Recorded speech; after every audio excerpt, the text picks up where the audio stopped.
नमस्ते गुजरात। कैसे हो मेरे प्यारे बच्चों। उम्मीद है कि आप जहां भी होगे स्वस्थ होगे, मस्त होगे और पढ़ाई कर रहे होगे। बच्चों, आपको जानकारी है कि पढ़ाई ही एक ऐसा टूल है जिसके द्वारा हम अपने ड्रीम को पूरा कर सकते हैं। हम सबका ड्रीम है सिविल सर्विस एग्जाम को क्वालिफाई करना और इस कंट्री को सर्व करना। जैसा कि बच्चों आप जानते हो, GSES व जियो ने मिलकर एक विशेष पहल की शुरुआत की है, जिस पहल का उद्देश्य एक ऐसा प्लेटफॉर्म अवेलेबल कराना है जो सिविल सर्विस की तैयारी करने वाले बच्चों की मदद कर सकें, ताकि वो बच्चे जल्द से जल्द अपना ड्रीम पूरा कर सकें। इस पहल के लिए सबसे पहले मैं GSES व जियो को विशेष रूप से धन्यवाद कहना चाहूंगा एवं जियो के संस्थापक गुरुजी नयन पद्म सागर जी महाराज एवं गुरुड़ी जी माया श्रेणी जी को भी धन्यवाद कहना चाहूंगा। इस पहल में महत्वपूर्ण भूमिका निभाने वाले दिल्ली से संजय जी व गुजरात से मेहुल जी रूपाणी का मैं विशेष रूप से आभार व्यक्त करना चाहूंगा। मैं Yogesh Tripathi core IAS faculty के तौर पे आपसे जुड़ रहा हूं। बच्चों, हम लोगों ने इसके प्रीवियस वीडियो में इन्फ्लेशन के बारे में पढ़ा था। हम लोगों ने देखा था कि इन्फ्लेशन क्या होता है, फिर हमने पढ़ा था कि इन्फ्लेशन के क्या टाइप होते हैं और उसके बाद हमने समझा था कि इन्फ्लेशन के क्या कॉजेज होते हैं। इन सब बातों को हमने अच्छे से पढ़ रखा है। अगर हम उसको समराइज करें और रिवाइज करें तो हमने पढ़ा था कि इन्फ्लेशन क्या होता है, जब गुड्स एंड सर्विस के with in time period general price continuously increase करते हैं, है ना। मैंने कहा था कि जो प्राइस है वो परसिस्टेंसी के साथ इंक्रीज करते हैं। साथ में हमने ये भी पढ़ा था कि दो तरह की इन्फ्लेशन होता है, एक डिमांड पुल इन्फ्लेशन और एक कॉस्ट पुश इन्फ्लेशन। हमने कॉज भी पढ़ा था कि मनी सप्लाई इंक्रीज होती है, उससे डिमांड इंक्रीज होती है, डिमांड जब इंक्रीज होती है तो उससे इन्फ्लेशन इंक्रीज होता है। इन सब बातों को हमने समझा था। आज उसके आगे चलते हैं हम और आज पढ़ेंगे बच्चों कि इन्फ्लेशन का क्या इंपैक्ट होता है। मतलब आज हम इंपैक्ट ऑफ इन्फ्लेशन पढ़ेंगे, फिर हम पढ़ेंगे कि इन्फ्लेशन को कैसे मेजर किया जाता है ना। तो जो उसका मेजरमेंट मेथड है हम आज उसको समझेंगे। तो मेनली आज हम दो बातों में फोकस रहेंगे। आज की क्लास बड़ी शानदार होने वाली है। आप लोग मेरे साथ जुड़े रहिए। अब आप लिसनिंग मोड में आ जाइए। कहने का मतलब है कि ईयरफोन लगा लीजिए, हाथ में पेन ले लीजिए, सामने कॉपी ले लीजिए और पूरा दिमाग इस टॉपिक में कंसंट्रेट करिए। तो चलिए हम पढ़ते हैं impact of inflation. Impact of inflation, ठीक। अच्छा, एक एग्जाम्पल देखते हैं। पहले एक नॉर्मल बात करते हैं। जैसे मान लो मैं कहूं एक क्लास है ना, उसमें 100 स्टूडेंट है और कहा जाए कि AC ऑन कर दिया जाए और AC का जो टेम्परेचर है उसको 18 में सेट कर दें, 18 डिग्री में। अब कहेंगे कि जो ये फिनोमिना है, हमने AC ऑन किया और टेम्परेचर को लो कर दिया इतना, इसका क्या इंपैक्ट आएगा क्लास में। तो आप कहोगे सर इसका दो इंपैक्ट होगा। एक तो मान लो ये सारे स्टूडेंट बैठे हैं ना, आप कहोगे सर इसके दो इंपैक्ट हो सकते हैं। एक तो ओवरऑल इंपैक्ट, है ना, ओवरऑल इंपैक्ट, ठीक। और दूसरा इंडिविजुअल के लेवल पे, है ना, हर इंडिविजुअल पे इस टेम्परेचर का क्या इंपैक्ट होता है हम उसको देख लेंगे। तो क्या हुआ, इंडिविजुअल पे, ठीक। दो बातों पे हम देखते हैं।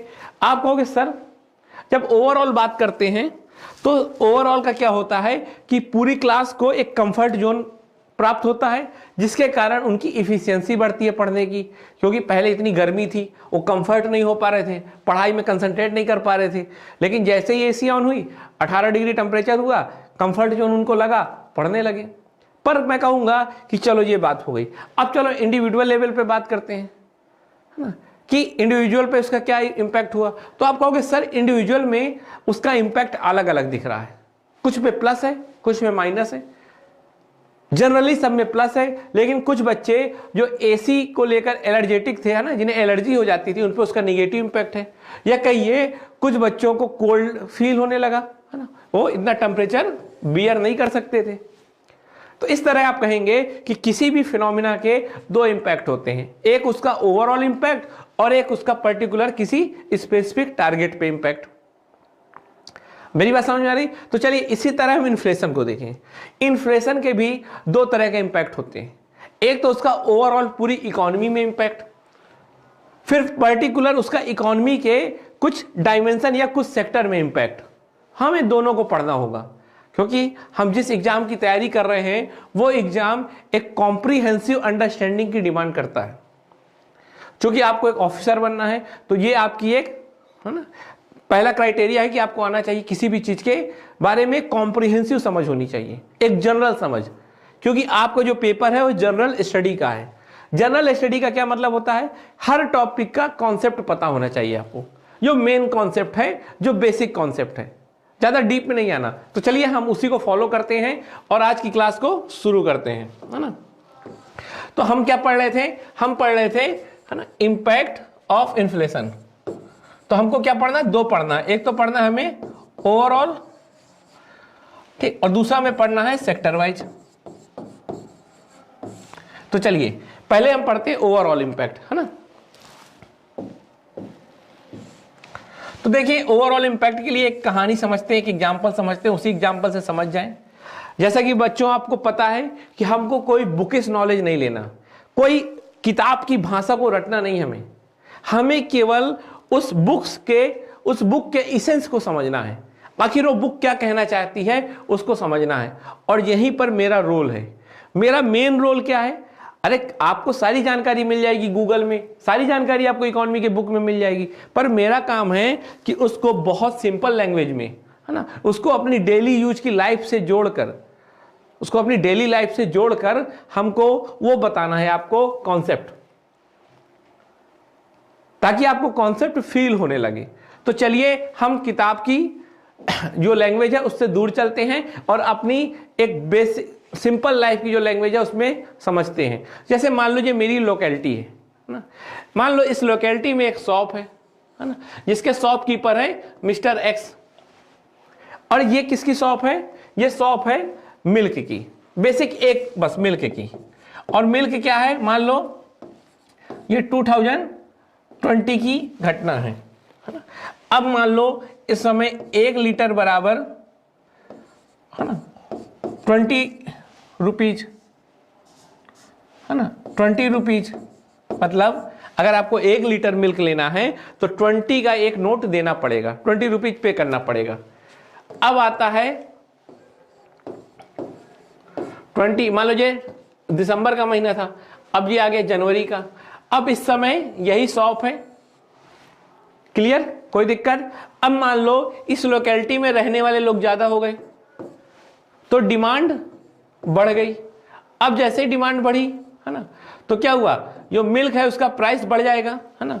1 लीटर बराबर मान लो 25 रुपीज हो गया।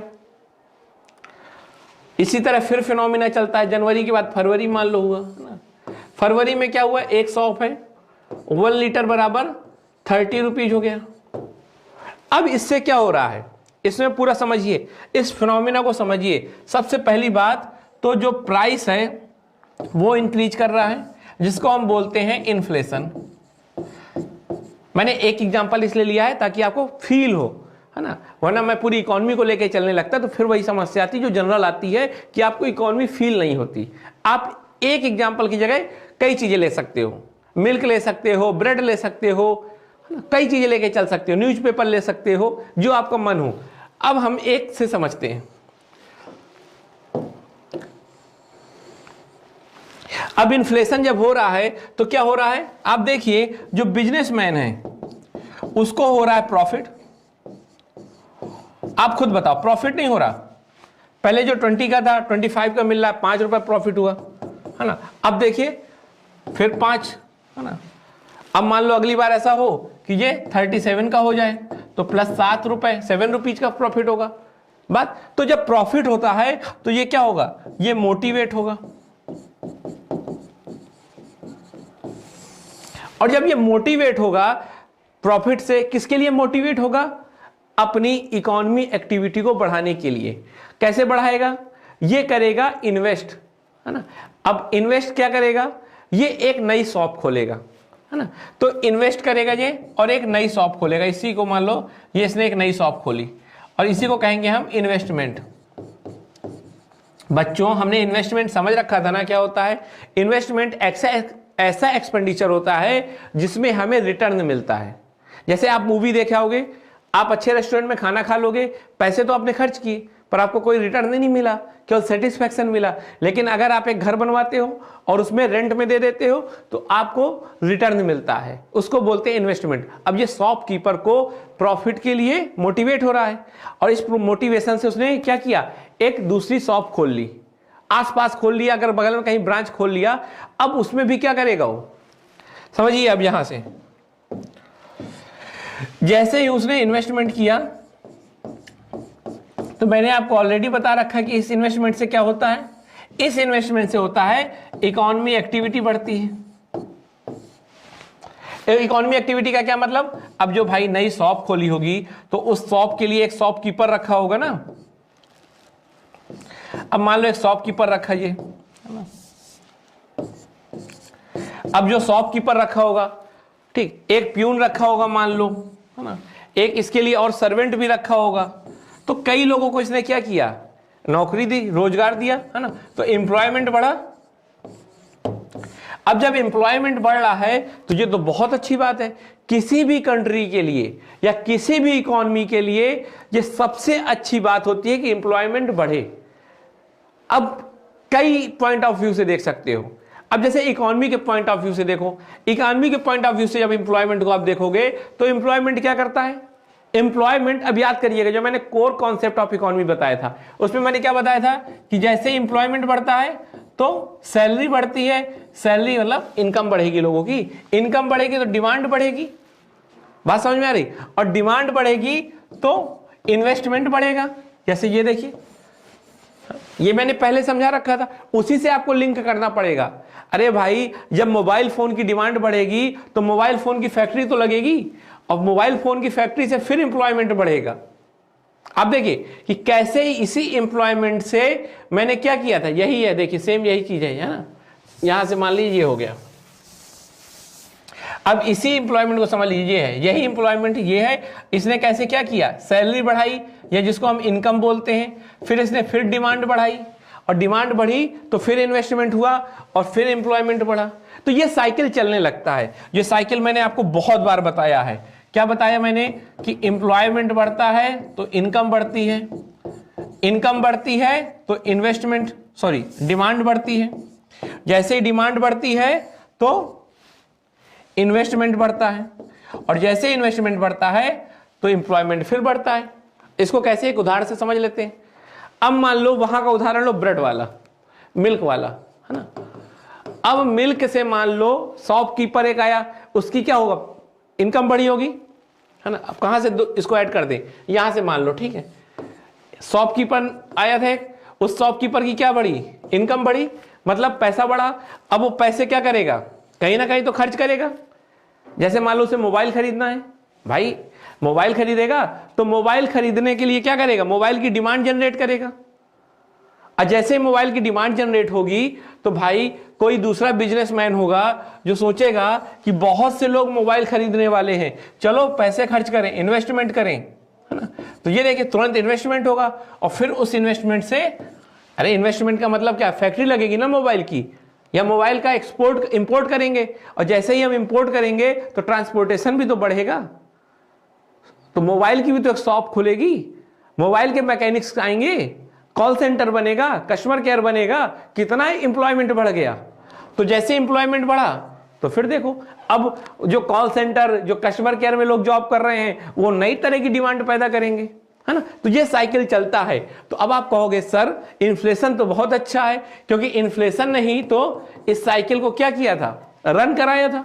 मैंने आपको बताया ना कि कैसे जो मिल्क की शॉप थी उसकी एक बिजनेसमैन को जब प्रॉफिट होता है तो वो एक नई शॉप खोलता है जिससे एम्प्लॉयमेंट बढ़ता है।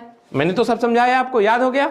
अब आप कहोगे कि सर ये तो समझ में आ गया कि इन्फ्लेशन बहुत अच्छा है। क्या है?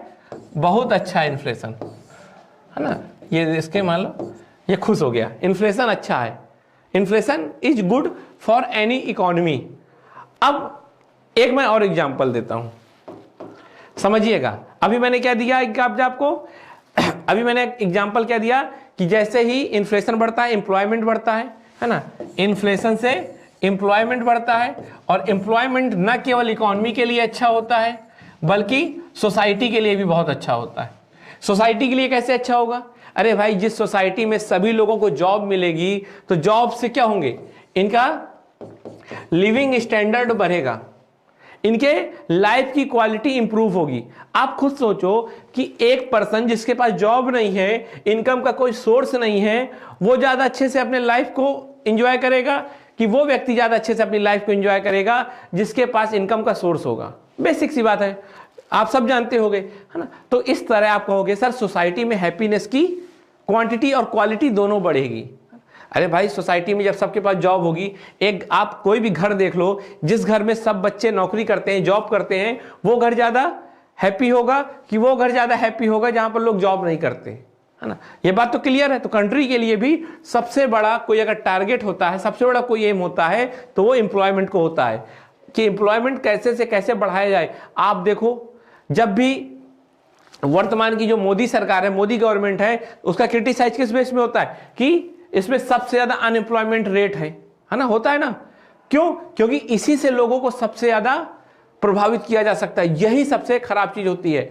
जो हमारा इंडियन इंडिपेंडेंस का स्ट्रगल था, है ना, जो हमारा 200 साल स्ट्रगल चला, उसमें सबसे मेन क्या था?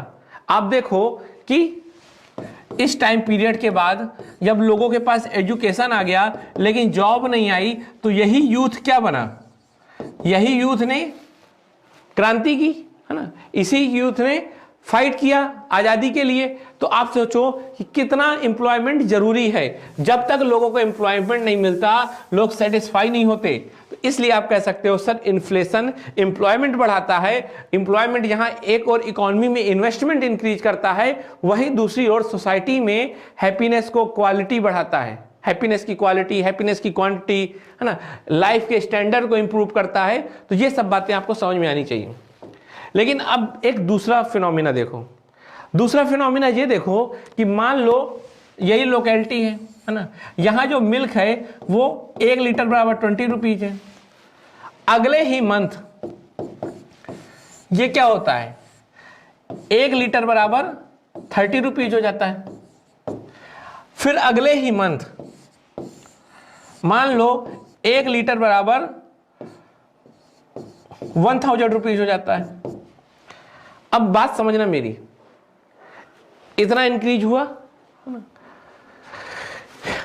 अब जब इस तरह रेट बढ़ेगा तो ये बताइए कोई मिल्क लेने आएगा? कोई मिल्क लेने आएगा कि नहीं आएगा? आप कहोगे नहीं आएगा।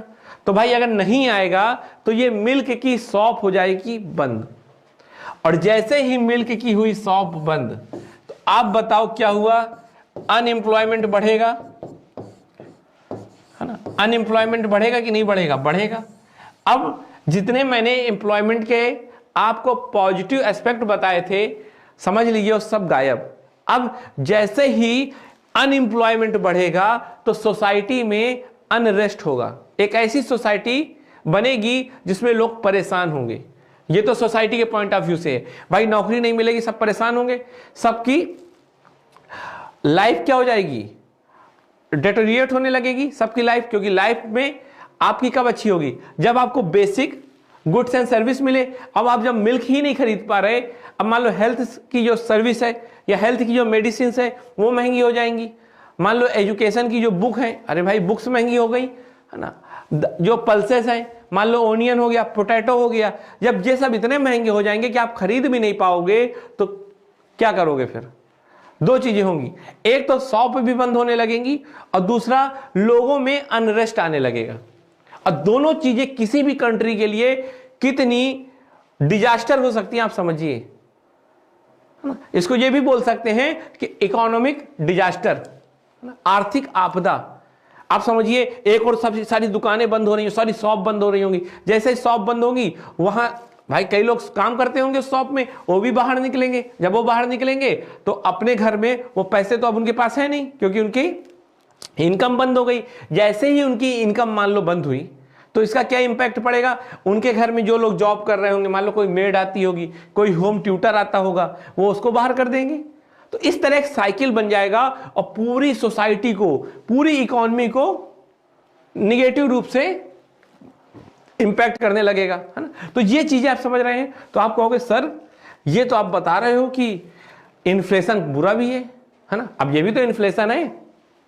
अरे भाई इसी के समय आप देखो, जब इस तरह हो जाएगी कंडीशन कि मान लो 1 लीटर बराबर 30 रुपीज, फिर 1 लीटर बराबर 1000 रुपीज, मान लो अगले महीने क्या होता है 1 लीटर बराबर 1 लाख रुपीज। पॉसिबल है, ऐसा थोड़ी कि नहीं हो सकता। आप वेनेजुएला को देखो, आप जिम्बाब्वे में देखो, ये हुआ है। तो आप कहोगे सर ऐसे कैसे हो सकता है? 1 लीटर दूध के लिए फिर हम एक सूटकेस भर पैसे लेके जाएं, तो हमें तो रुपये पे भरोसा ही नहीं रहा। मतलब जो ये रुपी है ना, जो करेंसी है, ये तो किसी काम की नहीं रही। अब एक काम करो, इस करेंसी को फेंको, अब हम बार्टर सिस्टम कर लें, ज्यादा अच्छा है, क्योंकि इस करेंसी से तो कुछ मिलता ही नहीं है। तो लोग क्या करेंगे, पूरी जो मॉडर्न इकोनॉमी है उससे भाग जाएंगे और लोग बार्टर सिस्टम की ओर आने लगेंगे। अब आप कहिए कि इन्फ्लेशन तो इतना डिजास्टर करेगा कि पूरी इकोनॉमी को ही तहस नहस कर देगा। तो मैं कह रहा हूं हाँ होगा। और एग्जांपल इसका आप जर्मनी में सेकेंड वर्ल्ड वॉर के समय देखिए, जब इन्फ्लेशन इतना ज्यादा बढ़ गया कि एक रोटी के लिए आपको एक सूटकेस लेके जाना पड़ता था पूरा नोट का। और इसको देखिए, फील करो कि कहने का क्या मतलब है। कहने का ये मतलब है कि जो पहले करेंसी थी उसके पास पावर ज्यादा थी, पर अब इन्फ्लेशन के कारण उसके पास पावर नहीं रही, बस इसलिए हमें ज्यादा करेंसी कलेक्ट करनी पड़ती है। मेरी प्रीवियस ईयर की वीडियो देखो, मैंने उसमें शक्तिमान और सुपरमैन का कंपेयर किया है इसी तरह। तो ये चीजें आपको समझ में आई। अब आपके मन में एक सवाल आ रहा होगा कि सर एक बात तो कह रहे हो कि इन्फ्लेशन अच्छा है, दूसरी बार कह रहे हो इन्फ्लेशन बुरा है, तो आखिर आप कहना क्या चाहते हो? तो मैं कहूंगा थोड़ी दिमाग लगाइए, मैंने दोनों में क्या अंतर रखा। मैंने एक जगह जो इन्फ्लेशन किया था वो माइल्ड इन्फ्लेशन था, क्या है ना, क्या था, माइल्ड इन्फ्लेशन था ना। और दूसरी जगह जब मैंने बात की तो ये माइल्ड नहीं था, क्या था, हाइपर इन्फ्लेशन कहिए। हाइपर मतलब जो बहुत तेजी से आगे बढ़ रहा हो। ये हमने बात कर रखी थी ना, इन्फ्लेशन कई टाइप्स का होता है। मैंने रेट के बिहाफ पे बात की थी कि किस तरह होता है, क्रीपिंग इन्फ्लेशन, वॉक इन्फ्लेशन, है ना, गैलोपिंग इन्फ्लेशन। तो मैंने आपको बता रखा था कि इन्फ्लेशन मतलब किसी प्राइस की जो इंक्रीज होने का रेट है उसके बिहाफ पे हम डिसाइड करते हैं। अगर मान लो किसी कमोडिटी का या किसी गुड्स एंड सर्विस का प्राइस बहुत तेजी से बढ़ रहा है, या पूरी इकोनॉमी में प्राइस बहुत तेजी से बढ़ रहे हैं, तो हम ये कहेंगे कि हाइपर इन्फ्लेशन है। बहुत धीरे धीरे अगर बढ़ रहे हैं तो मान लो कहेंगे क्रीपिंग इन्फ्लेशन है। क्लियर? तो भाई इसके बीच में समझो आप बात, हमने क्या कहा, ये चीज अच्छी है और ये चीज बुरी है। तो आप कहोगे अच्छा सर ये बात है, इन्फ्लेशन के इंपैक्ट का निर्धारण क्या करता है, उसका रेट। अगर वो इन्फ्लेशन माइल्ड है तो वो इकोनॉमी के लिए हेल्दी है, लेकिन अगर मान लो इन्फ्लेशन अनकंट्रोल हो गया या मोर देन माइल्ड हो गया, माइल्ड एक टेम्परेचर मतलब ऐसे आप ले लो 2 to 6%, है ना, इतना समझ लो बस, इतना इंडिया के लिए ऐसे ही है। तो बस आप इतना समझ लो, अगर 6% से कम है तो वो इन्फ्लेशन अच्छा है। जैसे ही 6% से आगे बढ़ा, मान लो 7%, 8%, 9%, 10%, 100%, वो फिर डिजास्टर होता चला जाएगा। तो आप कहोगे सर यहां तक अच्छा है, बाकी इन्फ्लेशन खराब है। और इतना इन्फ्लेशन होना चाहिए, क्योंकि अगर मान लो शॉपकीपर को मोटिवेशन ही नहीं मिलेगा प्रॉफिट का, तो क्यों जॉब करेगा। अगर मान लो कोई मिल्क, है ना, 2020 दिसंबर में 20 रुपए का है, अब वो 2021 में भी 20 रुपए का ही रहे, है ना, 2022 में भी 20 रुपए का ही रहे, तो शॉपकीपर कहेगा इसको करो बंद। जब कोई प्रॉफिट ही नहीं हो रहा, कोई मोटिवेशन ही नहीं है इसके लिए, तो अब मुझे कोई बिजनेस नहीं करना। तो बात समझ में आई, इन्फ्लेशन जरूरी है पर माइल्ड रूप से हो। बात समझ आ रही? अरे आप खुद देखो, जैसे मान लो आप खूब पढ़ाई करो एग्जाम में और मान लो आपने जनवरी में टेस्ट दिया, आपके टेस्ट में आए 20 नंबर, आपने फरवरी में भी दिया 20 नंबर, खूब मेहनत कर रहे हो, आप फिर 20 नंबर, फिर 20 नंबर, तो आप अगली बार कहोगे नहीं पढ़ना मुझे।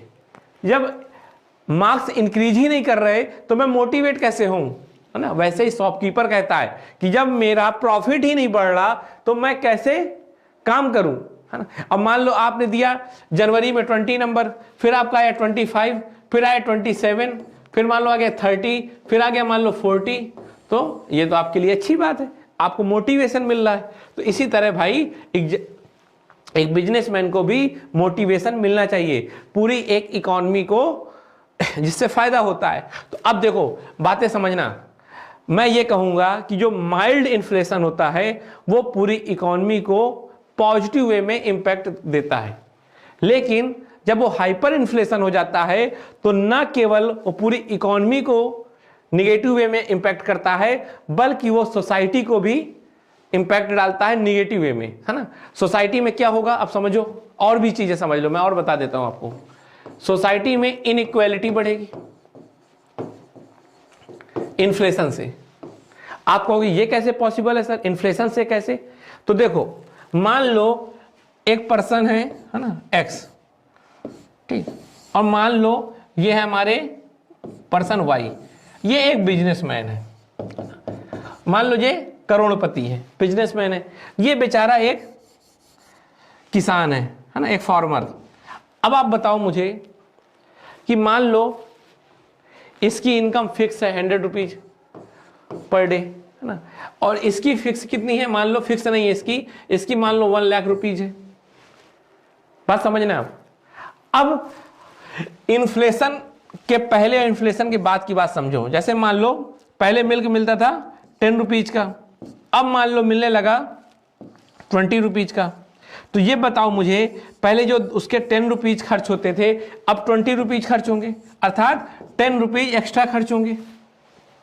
तो ये क्या करेगा, ये जो फार्मर था, जो गरीब था, जो पुअर था, उसको और पुअर बनाएगा। लेकिन जो ये 10 रुपीज है ये किसको मिलेगा, जाएगा तो बिजनेसमैन के ही पास ना भाई।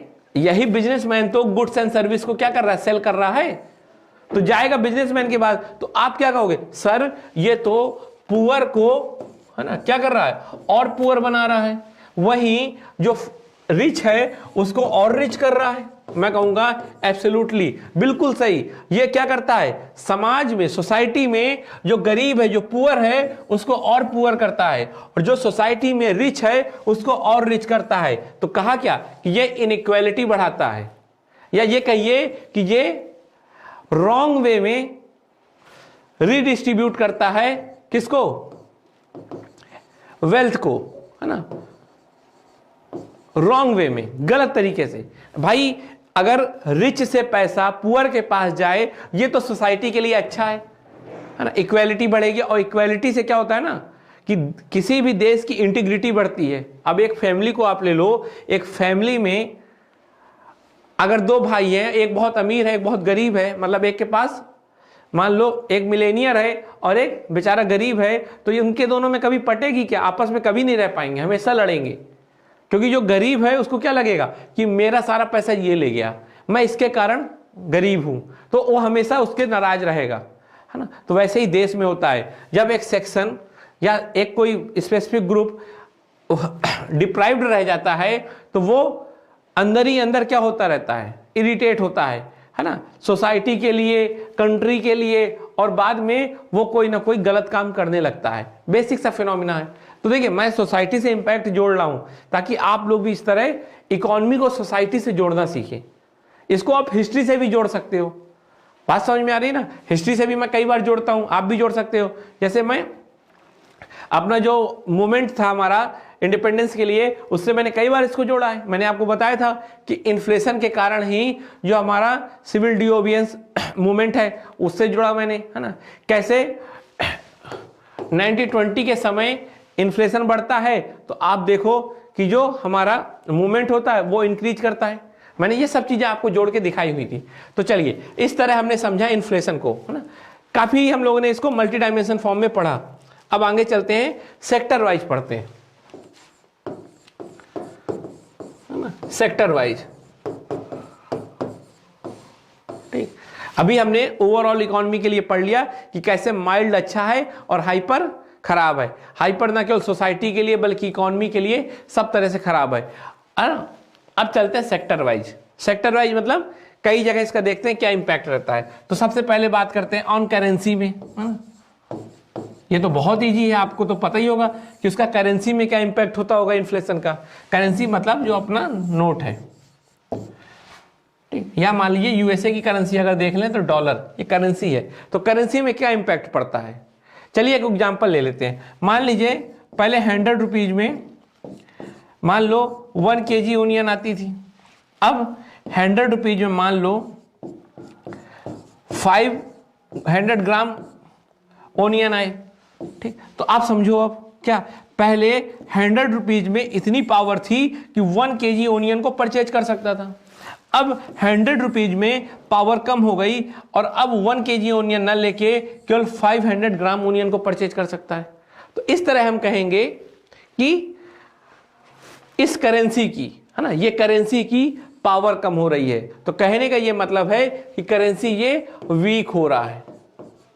क्या हो रहा है, करेंसी वीक हो रहा है। तो आप कहोगे सर इन्फ्लेशन से हमारी करेंसी वीक होती है, क्योंकि करेंसी की परचेजिंग पावर कम हो जाती है। ये तो मैंने आपको जब इन्फ्लेशन पढ़ाया था तो डिफिनीशन के तौर पे भी समझाया था कि इन्फ्लेशन क्या है। तो मैंने एक डिफिनीशन दी थी कि इन्फ्लेशन वह फिनोमिना है जिसमें किसी इकोनॉमी में जनरल प्राइस परसिस्टेंट वे में इंक्रीज करता है।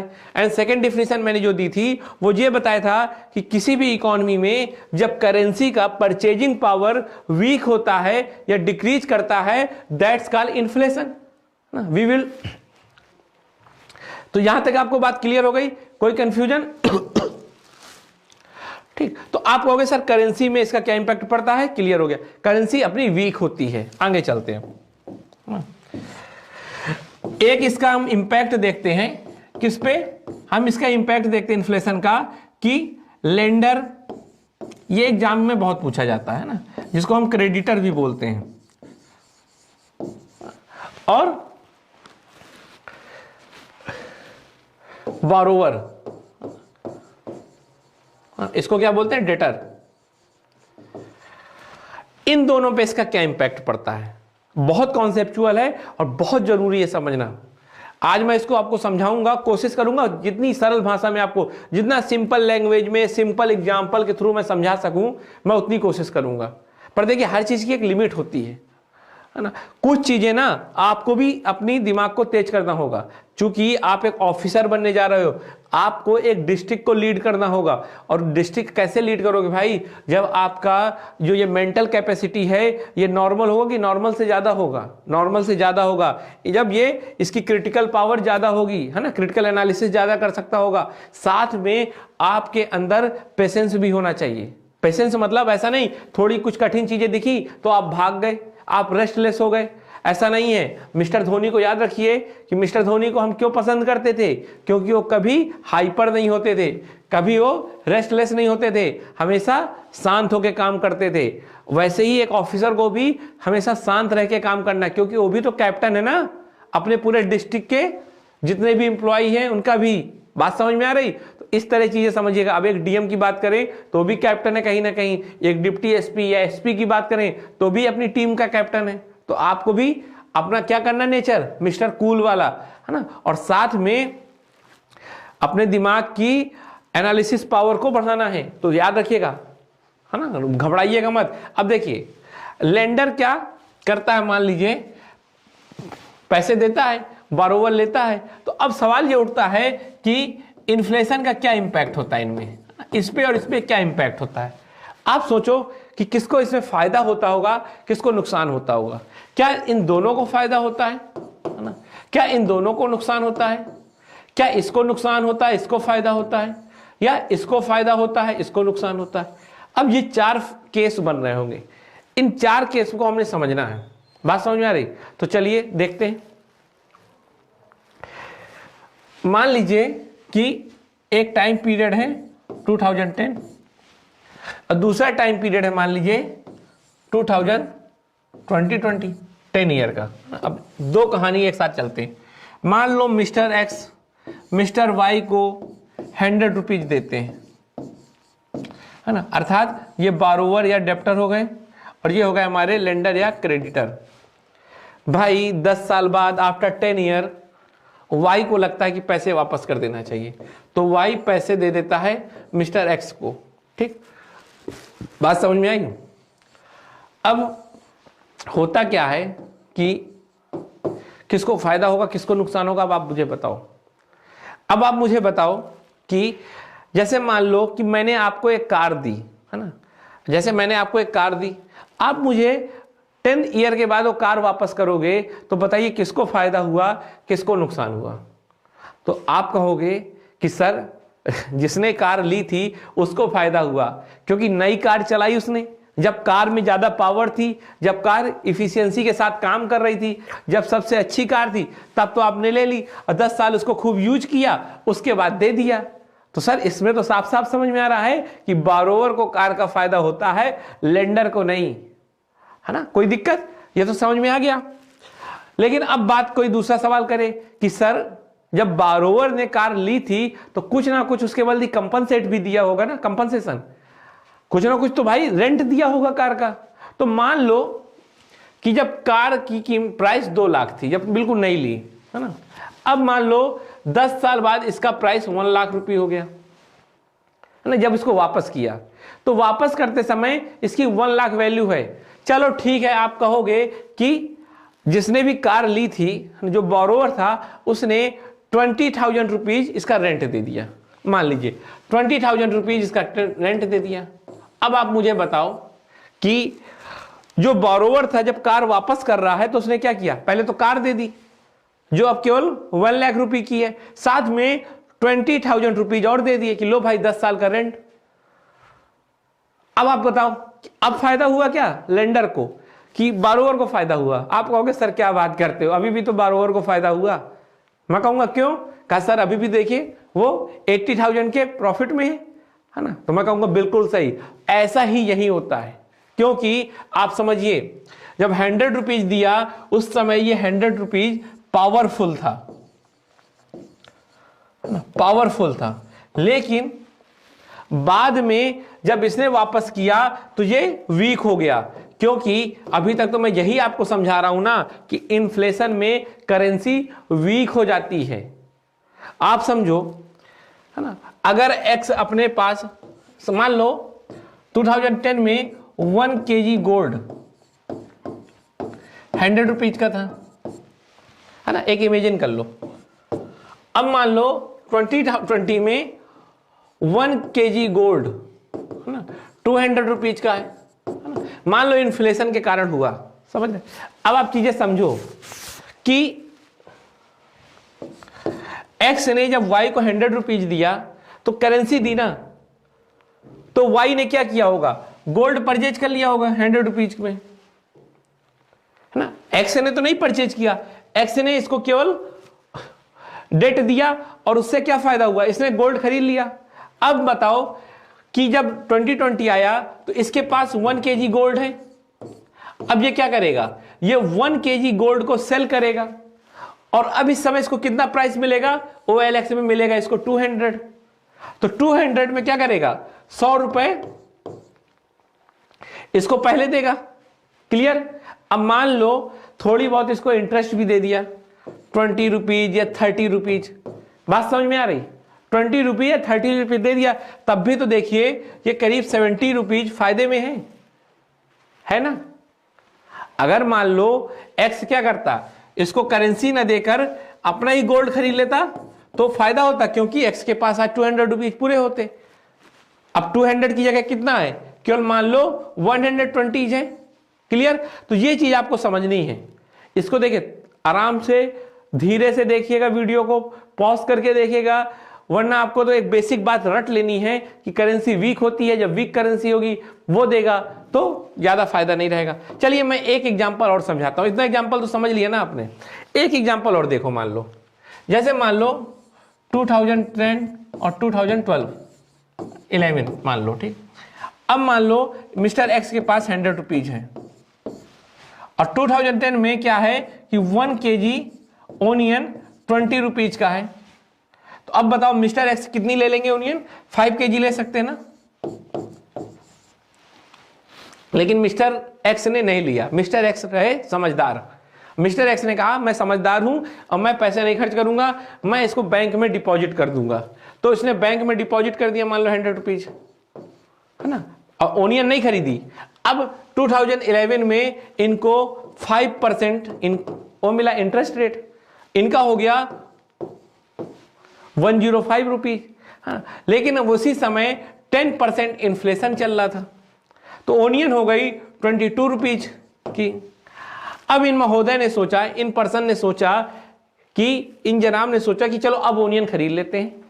अब ये ओनियन लेने गए तो कहा भाई हमको 105 रुपीज की ओनियन दे दो। तो जो शॉपकीपर था उसने कहा कि लीजिए 4.8 kg।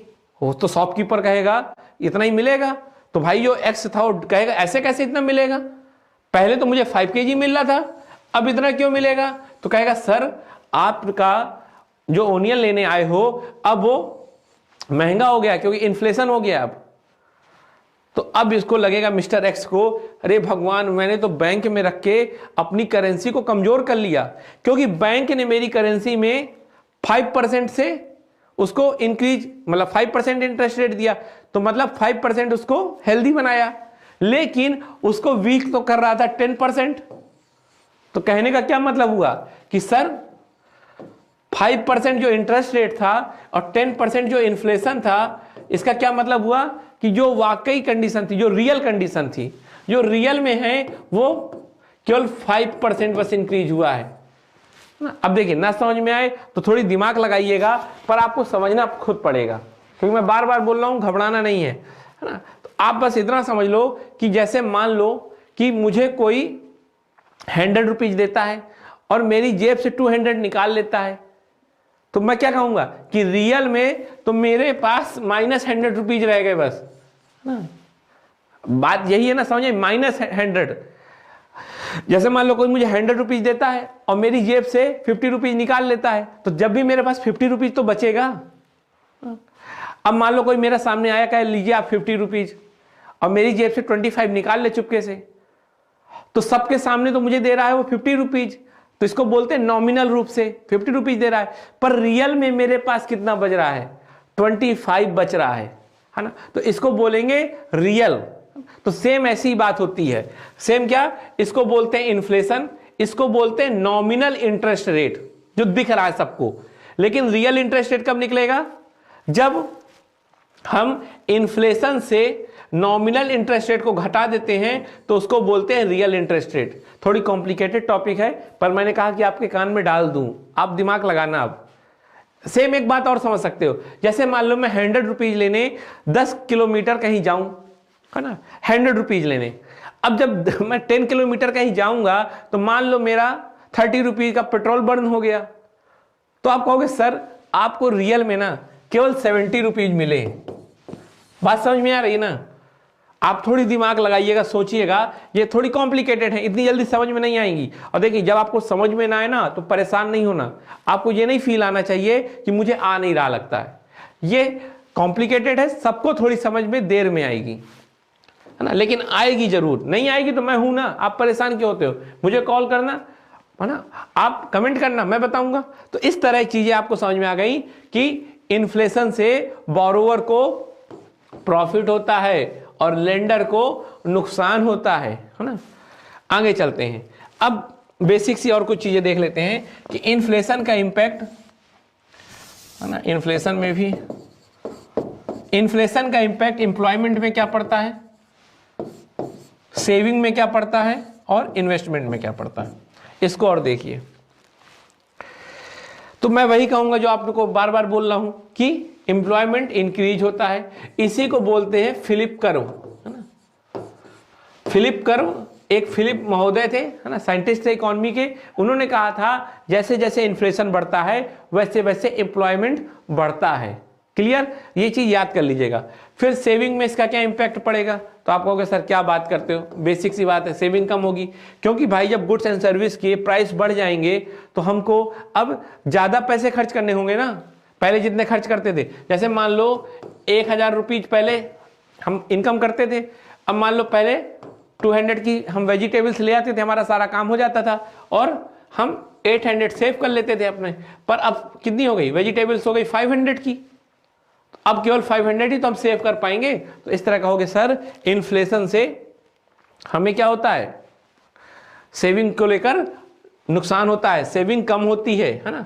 अब इन्वेस्टमेंट तो मैं आपको कई बार बता चुका हूं कि इन्वेस्टमेंट इससे बढ़ता है, लेकिन याद रखिएगा मैं बार बार बोल रहा हूं कि माइल्ड इन्फ्लेशन है ना, ये बहुत कॉम्प्लिकेटेड है, प्रीलिम्स में बहुत इजी से पूछेंगे, आपको इस कॉन्सेप्ट को मेंस में ज्यादा अच्छे से यूज करना है।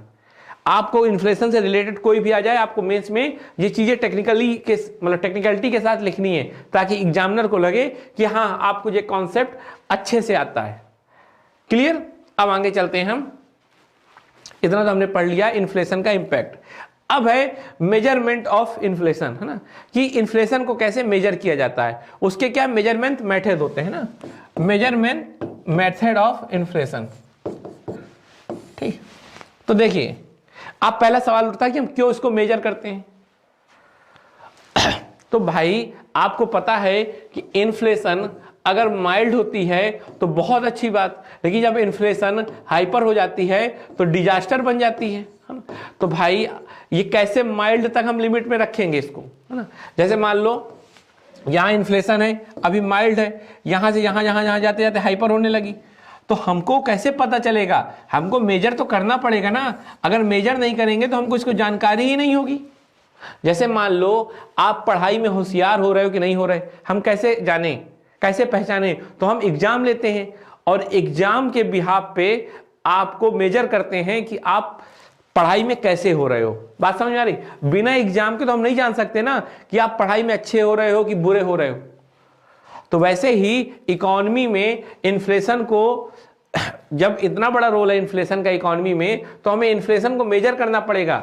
मेजर करने के बाद तो हमें पता चलेगा ना कि इन्फ्लेशन बढ़ रहा है कि कम हो रहा है, फिर उसी के हिसाब से तो हमें एक्शन लेना पड़ेगा। बात समझ में आ गई। तो देखिए अब इसको एक उदाहरण के तौर पे, एग्जाम्पल के तौर पे समझिए। जैसे मान लीजिए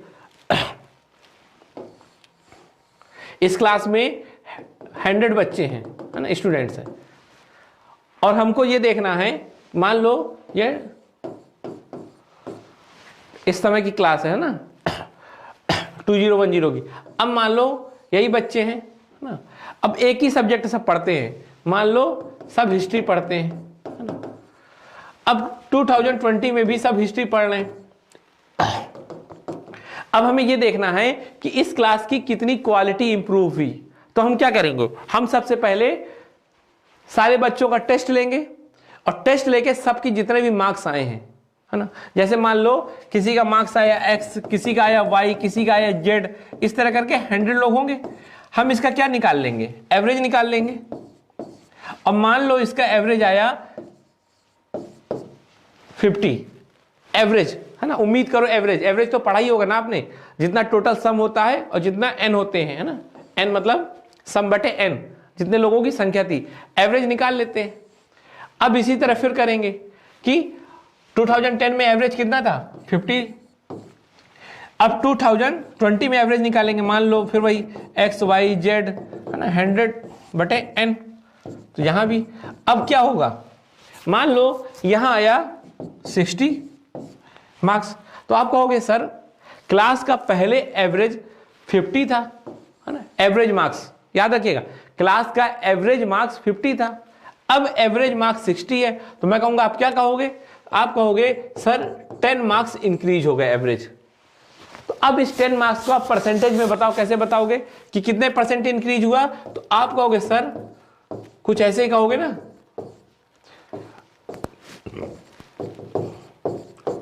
20% इंक्रीज हुआ। बात समझ में आ रही, ठीक। फिर इसी तरह हम 2030 का नाप लेते हैं, मान लीजिए हमारे पास नंबर आ जाए फ्यूचर में क्या है, फिर हम बता देंगे कितने परसेंट बढ़ा।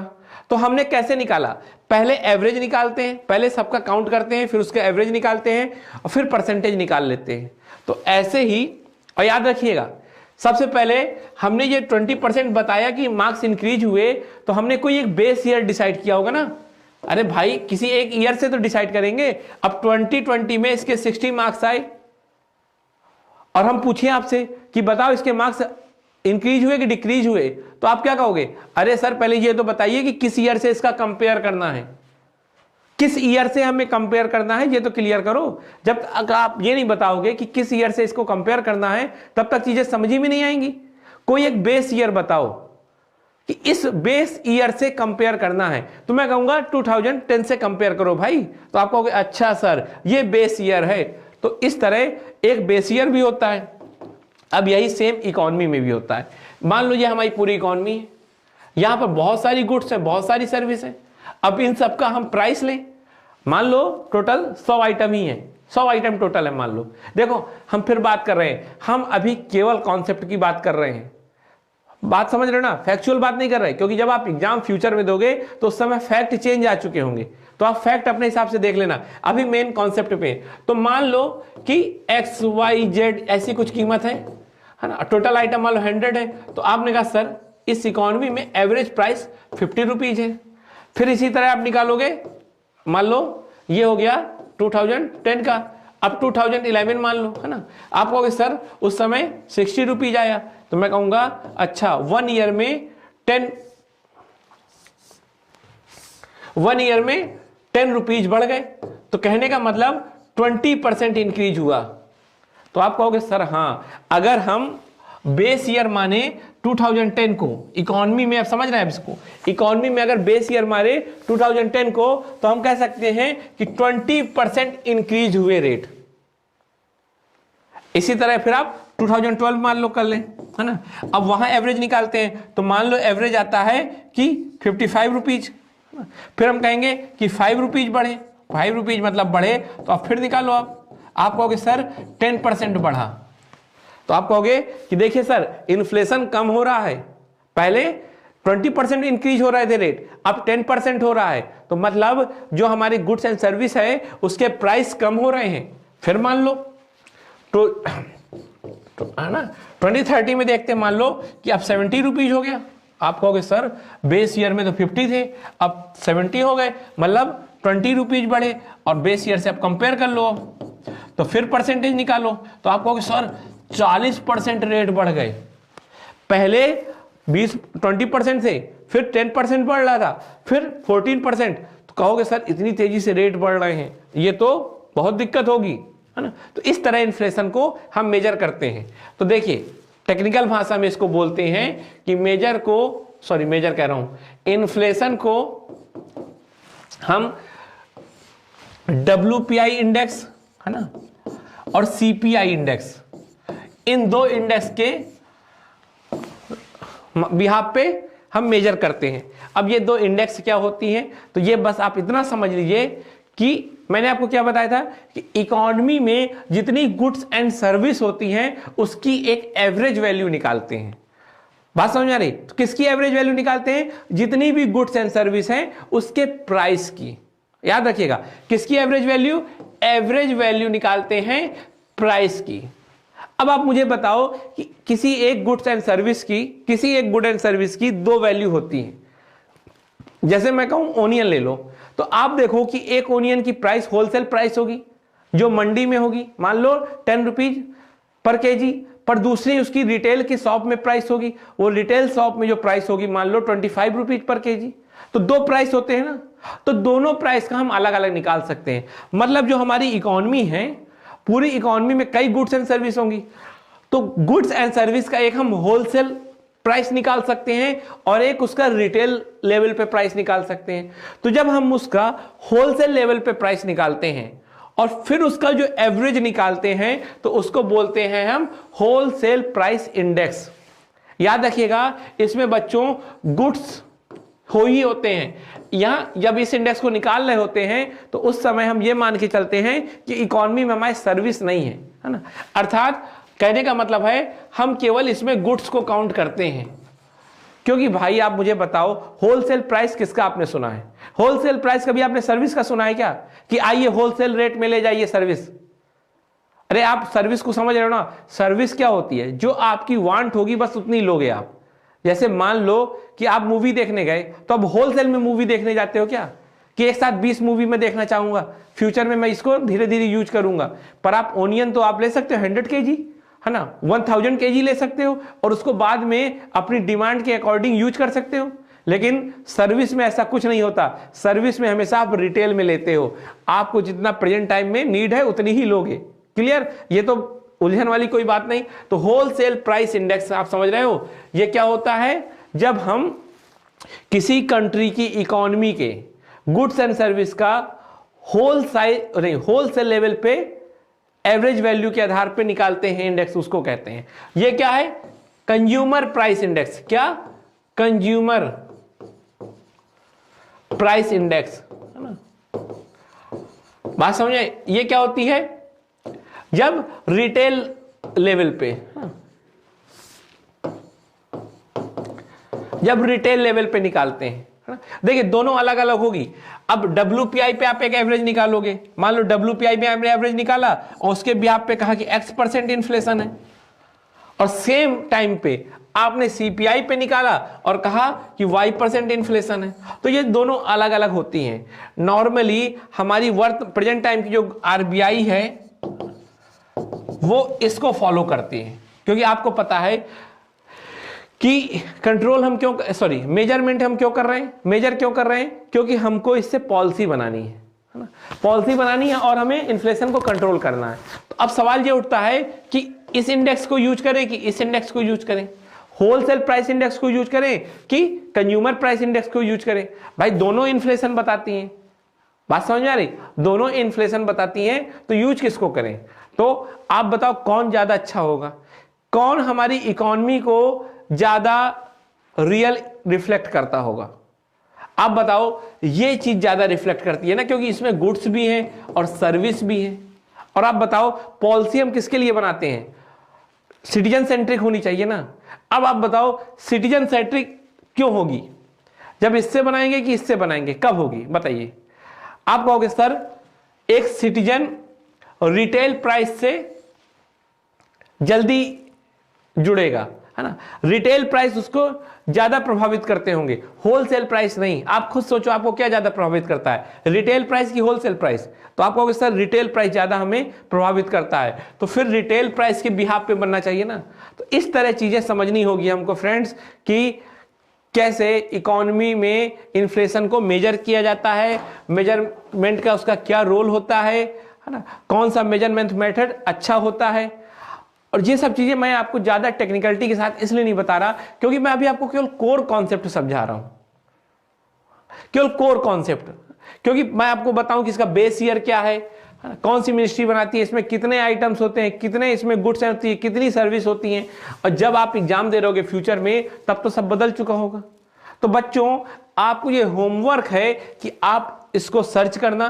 क्या क्या सर्च करोगे, कि कौन सी मिनिस्ट्री ये इंडेक्स को अपडेट करती है, इसको कब कब पब्लिश किया जाता है।